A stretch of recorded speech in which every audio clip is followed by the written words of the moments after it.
Good morning, students. Myself Narendra Kumar Dubey. You are watching my channel Narendra Da Basic and Competitive English. Once again, I welcome you all. So, we will just come to the point. I will not take your much time. One request I have for you, and that is to subscribe my channel and like if you want to be uh, added with me and to motivate me to go ahead.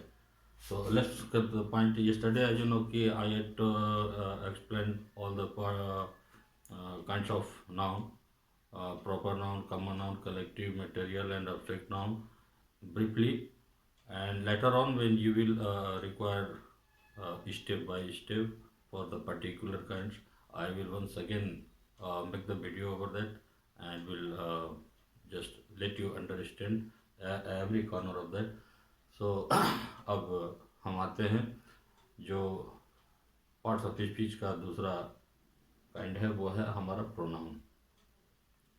तो एक चीज़ ध्यान में रखेंगे, noun और pronoun.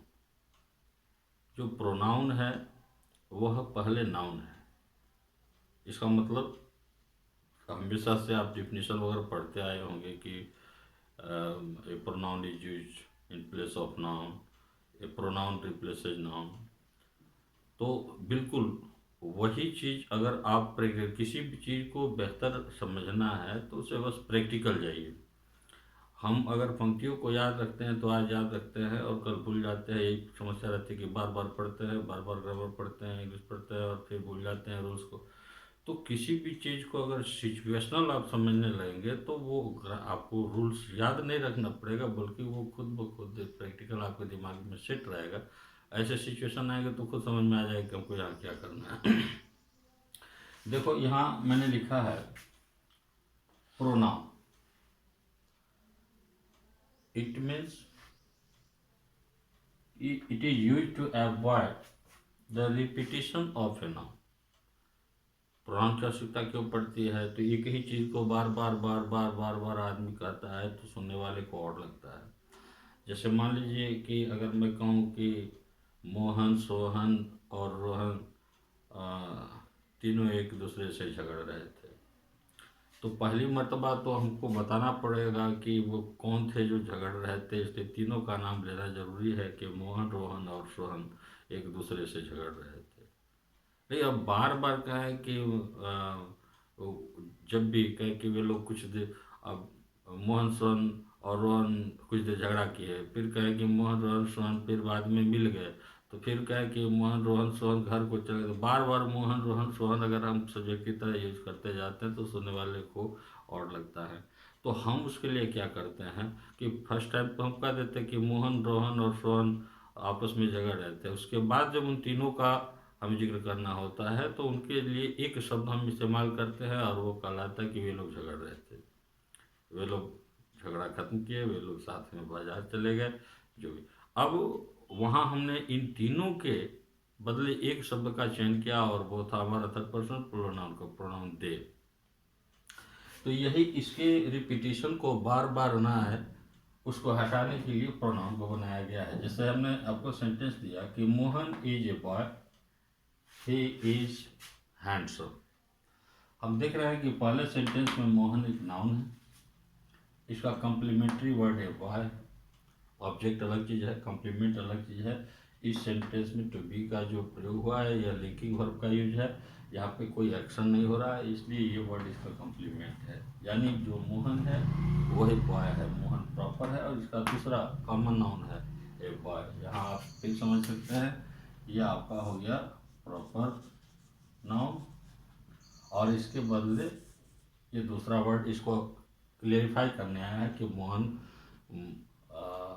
लड़का है, मोहन पुस्तक भंडार है, कि मोहन किसी जानवर का नाम है, या मोहन कुछ भी हो सकता है। तो इस तरह से ये चीज़ जो है सब्जेक्ट को क्लेरिफाई करता है कि ये क्या है, तो वह सेंस कंप्लीट होता है। इसके कारण इसको कम्प्लीमेंट कहते हैं, कम्प्लीमेंट टू द वर्ब। अब आते हैं उसे, अभी हमारा कोई लेना नहीं है, वो चीज़ हमने पढ़ ली है और आगे डिटेल्स में फिर पढ़ सकते हैं। यहाँ दोबारा फिर उसी सेंटेंस को हमें लिखना है। Mohan is a boy, Mohan is handsome. Mohan एक लड़का है और मोहन सुंदर है। अब हम बार बार मोहन मोहन करते जाएंगे तो ये थोड़ा और लगेगा, तो हमने क्या किया कि मोहन की जगह हमने ही का प्रयोग कर दिया। ही इज हैंडसम, तो ही कौन है, क्योंकि हम पहले इसके बारे में इंट्रोड्यूस कर चुके हैं कि Mohan is a boy, he is handsome. तो हमने पहले मोहन बता दिया, इसलिए ही रिलेट कर रहा है इसके पहले जो सेंटेंस में सब्जेक्ट रहा उसी को। तो यहाँ से स्पष्ट हो जाता है कि ही मोहन ही है, इसलिए मैंने ब्रैकेट में यहाँ मोहन लिखा भी है कि मोहन इज हैंडसम, इसका सेंस है जो प्रोनाउंस के ही के साथ आया। अब है दूसरा, वो तो सिंगुलर था, सिंगुलर नाउन था, इसलिए सिंगुलर प्रोनाउन हमने यूज किया। यहाँ पर मैंने प्लूरल के लिए एग्जांपल दिया है, Mohan and Sohan are friends. Mohan और सोहन दोस्त हैं। ये दो नाम हो गए, एक मोहन का हो गया और एक सोहन का। जब एंड दो सब्जेक्ट को जोड़ता है तो वो प्लूरल हो जाते हैं, इसकी वजह से वर्ब भी प्लूरल आता है। ये आगे आप पढ़ेंगे सब्जेक्ट वर्ब कनकॉर्ड में। और ये अब जब थर्ड पर्सन के हुए plural number, he she it any singular any name, ये सब थर्ड पर्सन में आते हैं, तो उसमें मोहन और सोहन थर्ड पर्सन से हैं और इनकी संख्या चूंकि मोर देन वन है इसलिए प्लूरल नंबर में आ जाते हैं। तो प्लूरल नंबर का जो प्रोनाउन होता है थर्ड पर्सन का, वह सी का भी प्लूरल दे होता है, ही का भी प्लूरल दे होता है और इट का भी प्लूरल दे होता है। तो इस प्रकार से दोनों लड़के हैं मोहन और सोहन, इनकी संख्या एक से अधिक है, तो हमारा प्लूरल प्रोनाउन दे का प्रयोग हुआ है। इसके हिसाब से वर्ब भी प्लूरल आया। तो they are playing a game, वे लोग एक गेम खेल रहे हैं, एक खेल खेल रहे हैं। तो यहाँ मोहन और सोहन ये दोनों को दोबारा न लिखना पड़े, इसके लिए दे का प्रयोग कर दिया गया है। तो इनके यूज का अवॉइडेशन हो गया, इनको अवॉइड कर दिया गया, प्रोनाउन यूज कर दिया गया, काम हो गया। तो यही दो सेंटेंसेस के माध्यम से आप समझ सकते हैं कि प्रोनाउन जरूरी क्यों है। अब है काइंड्स ऑफ प्रोनाउंस। स्टूडेंट्स, ऐसे तो आप जितने तरह के ग्रामर पढ़े होंगे, किसी में 5 होगा, किसी में 7 होगा, किसी में 10 भी होगा। यहाँ मैंने 11 ठो लिखे हैं और इनके क्रमशः नाम हैं personal pronouns, interrogative pronouns, demonstrative pronouns, चौथा है डिस्ट्रीब्यूटिव प्रोनाउंस, पांचवा है पोसेसिव प्रोनाउन और छठा है रिलेटिव प्रोनाउन, सातवां हो गया रेसिप्रोकल प्रोनाउंस, आठवां है रिफ्लेक्सिव प्रोनाउंस, नौवां है एम्फेटिक प्रोनाउंस, 10वां है इनडेफिनिट प्रोनाउन और 11th हो गया एक्सक्लेमेटरी प्रोनाउंस। ये 11 प्रकार के प्रोनाउन हुए और इन 11 को जानना अति आवश्यक है। अगर आप इन्हें नहीं जानते हैं तो आप जानते हैं कि प्रोनाउन का यूज, नाउन का अगर एक बार करेंगे तो प्रोनाउन का यूज हम 10 बार करेंगे। इसलिए अगर प्रोनाउन का सही प्रयोग आपको नहीं समझ में आएगा तो हमेशा आप कॉम्पिटिटिव एग्जाम्स में या जो भी आपका डिटर्मिनर सब्जेक्ट वर्ब कनकॉर्ड जहाँ से भी क्वेश्चंस उठते हैं उन सब में आपको परेशानी फेस होती है। तो आप अगर देखिए, अभी हमारा जो है ये मोबाइल से रिकॉर्डिंग हो रहा है और ये बहुत उम्दा किस्म का कैमरा तो नहीं है, लेकिन मैं सोच रहा हूँ कि कुछ 2-4-10 वीडियो बन जाए, थोड़ा सा आप लोगों का कमेंट्स आ जाए कि कैसा है, क्या करना चाहिए आगे। कैमरा मुझे क्वालिटी बढ़ाना चाहिए, बोर्ड बढ़ाना चाहिए, थोड़ा सा मैं वेट कर रहा हूँ, वेट एंड वॉच में हूँ। 2-4-10 वीडियो मेरे चल जाएंगे, उसके बाद से मैं अच्छे क्वालिटी का सारा चीज़ कर लूँगा। एक फ़िलहाल अभी 2-4 वीडियो आप लोगों को ऐसे ही देखना होगा। अब इसमें ये अच्छी क्वालिटी का तो नहीं है,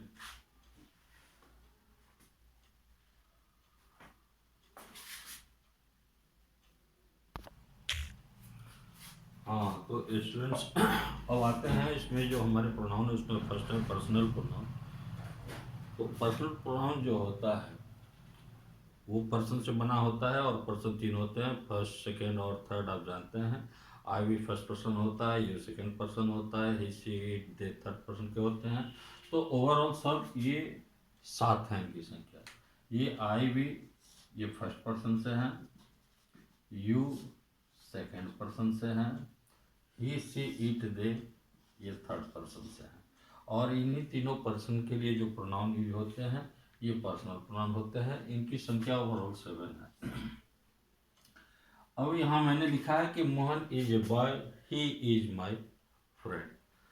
अब ये फ्रेंड कौन है और ही कौन है? देखो, जो ही है वही बॉय है और जो बॉय है वही मोहन है। तो ये हमारा पर्सनल प्रोनाउन हो गया, पर्सनल प्रोनाउन। और ये पर्सनल प्रोनाउन किसके लिए है? तो ये ए बॉय के लिए है। बॉय क्या है? तो ये कॉमन नाउन है। अभी हमने कल इस चीज को पढ़ा था, कॉमन नाउन है। और मोहन क्या है? तो ये प्रॉपर नाउन है। इससे यह सिद्ध होता है कि जो पर्सनल प्रोनाउन होता है या तो वह किसी प्रॉपर नाउन का जगह लेता है या फिर किसी कॉमन नाउन का। तो ये इजी होगा अगर हम कहना चाहें कि personal pronouns either takes the place of a proper noun और ऑफ अ कॉमन नाउन। तो बस दो ही का ये स्थान लेता है, बाकी चीज़ें सिचुएशनल हैं। मैंने यहाँ थोड़ा सा जिक्र कर दिया कि केस ऑफ प्रोनाउंस, ठीक है। केसेज ऑफ प्रोनाउंस में मैंने जैसे नाउन का केस होता है, nominative case, objective case, possessive case, vocative case, 4 case आप इंग्लिश में पढ़ते हैं। यहाँ पे वैसे ही अब चूंकि नाउन का ही काम प्रोनाउन को करना है, तो जो नाउन के सीट पे बैठेगा भाई, तो उसको प्रोनाउन, जो प्रोनाउन बैठेगा नाउन की सीट पे, उसे नाउन का फंक्शन तो करना ही पड़ेगा। यानी अगर प्रिंसिपल का चेयर है तो अगर कोई उस पर न्यूली अपॉइंटेड पर्सन आता है, चाहे वो प्रिंसिपल से प्रिंसिपल बना हो या टीचर से प्रिंसिपल बना हो, तो अगर प्रिंसिपल के चेयर पर बैठता है तो प्रिंसिपल की तरह तो उसे काम करना ही पड़ेगा। इस तरह से ये प्रोनाउन चूंकि नाउन का जगह लेते हैं, इसलिए जितना फंक्शन नाउन का होता है उतना ही फंक्शन प्रोनाउन को करना पड़ता है। इसमें जो केसेज होते हैं मुख्यतः प्रोनाउन में हम आपको 3 तरह के केस बता रहे हैं। इसमें भी वोकेटिव केस होता है, लेकिन चूंकि मेरे बोर्ड पे जगह नहीं है और टाइम भी ज़्यादा हो गया है, तो आते पहला है नॉमिनेटिव केस। इसको हिंदी में कहते हैं कर्ता कारक। कर्ता कारक क्या है? अगर हिंदी से आप पहचानना चाहें तो कर्ता ने कर्म को ऐसे आप कारक पढ़ते आए हैं।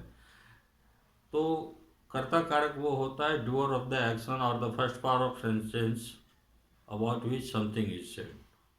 जो कार्य को करने वाला होता है या वाक्य का वह भाग जिसके बारे में कुछ कहा जाता है, that is subject, and subject is also called nominative case. जो सब्जेक्ट होता है वही नॉमिनेटिव केस है।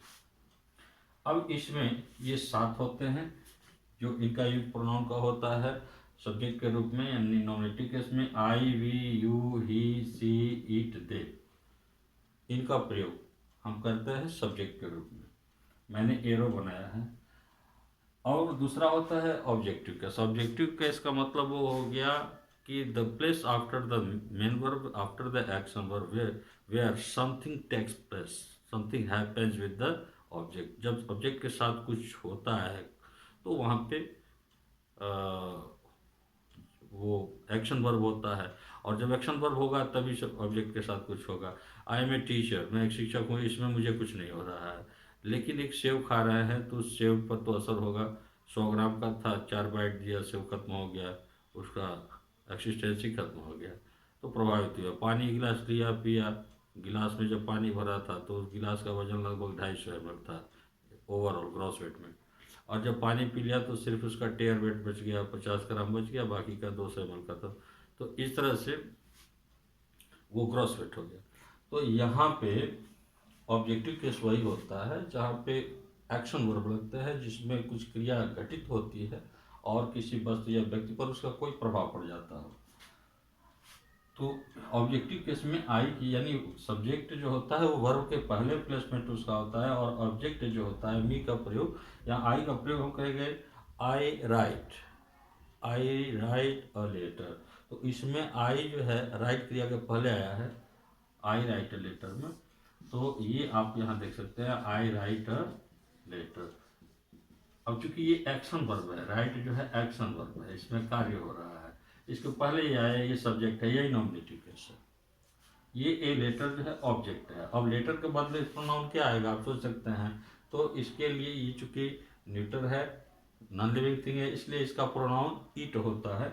यहाँ मैंने लिखा हुआ है इट का जो प्रयोग है नॉमिनेटिव केस में, जब यहाँ रहेगा सब्जेक्ट के रूप में तो वह उसके लिए इट लगेगा, और जो वर्ब के बाद इसका स्थान है तो उसके लिए ऑब्जेक्टिव केस में भी यहाँ और देख सकते हैं, ऑब्जेक्टिव केस वाले लाइन में भी इट है और नॉमिनेटिव केस वाले दोनों में इसका फॉर्म तो एक ही रहता है, इट ही। तो यहाँ आई का मी बन जाता है वर्ब के बाद, वी का अस बन जाता है, यू का यू ही रहता है, ही का हिम बन जाता है ऑब्जेक्टिव केस में यानी वर्ब के बाद, शी का हर, इट का इट ही रहता है, दे का देम हो जाता है वर्ब के बाद। अब होता है पोसेसिव केस। तो पोसेसिव में दो तरह के होते हैं, क्योंकि हम प्रोनाउन पढ़ रहे हैं इसलिए एडजेक्टिव से यहाँ कोई ज़्यादा नहीं समझने के लिए मैंने लिख दिया है। पोसेसिव एडजेक्टिव है वो, जब एडजेक्टिव पढ़ेंगे तो इन वर्ड्स को हम पढ़ेंगे, लेकिन यहाँ एक डिफरेंस निकालने के लिए, क्योंकि दोनों का अर्थ तो एक ही होता है। माई मीन्स भी मेरा, माइन मीन्स भी मेरा, और मीन्स हमारा, आवर्स मीन्स भी हमारा, तो अर्थ एक ही होता है। इसलिए स्टूडेंट कंफ्यूज हो जाते हैं कि फिर जब एक ही बात है तो माई की जगह माइन लगा देते हैं और माइन की जगह माई लगा देते हैं, फिर क्या फ़र्क है। लेकिन फ़र्क है, ये पॉसेसिव एडजेक्टिव होता है, they require a noun just after that. इनके बाद कोई ना कोई नाउन होना जरूरी है, जैसे my pen, our house, your book, his dress, her sari, its beak, their balls. तो इनके बाद कोई ना कोई नाउन आएगा, और जब प्रोनाउन का यूज किया जाएगा, माइन का, आवर्स का, योर्स, हिज, हर्स, देयर्स, तो उनके बाद नाउन की आवश्यकता नहीं है। They are placed at the last of sentence, just like कि दिस बुक इज माइन, ये किताब मेरी है। हिंदी में पढ़ सकते हो कि यह मेरी किताब है, तो माई बुक, और किताब मेरी है, मेरी लास्ट में चला गया तो वहाँ पर माइन का प्रयोग, दिस बुक इज माइन। तो I hope you might have been satisfied with the fact, and I will come tomorrow with the next topic. Till then, thank you, have a nice day.